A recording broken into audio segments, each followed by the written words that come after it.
আজকে দেখাবো যে কোনো ডকুমেন্টকে পিডিএফ আকারে কিভাবে সেভ করা যায়। সাপোজ ধরো এটা একটা ডকুমেন্ট ওয়ার্ড হিসেবে আছে, হ্যাঁ, তো এটাকে আমরা কিভাবে ডকুমেন্ট হিসেবে সেভ করব।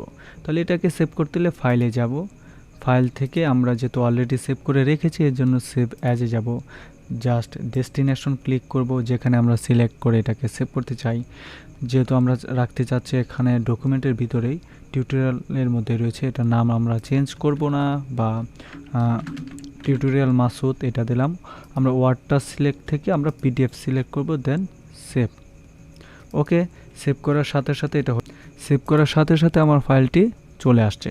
বাট এই ফাইলটা আমরা কিভাবে দেখব? যেহেতু আমরা আমাদের ডকুমেন্টের ফাইলটা আমরা সেভ করেছি, তাহলে আমরা আমাদের ডকুমেন্টে যাই। ডকুমেন্টে যাওয়ার পরে দেখো আমরা ডকুমেন্টে যাব। ডকুমেন্টে যাওয়ার পর দেখো এই যে একটা ফাইল টিউটোরিয়াল রয়েছে, এটা কিন্তু অ্যাজ এ পিডিএফ আকারে আছে। এই যে ফাইলটা, ওকে, এই ফাইলটা অ্যাজ এ পিডিএফ আকারে রয়েছে আমাদের কাছে।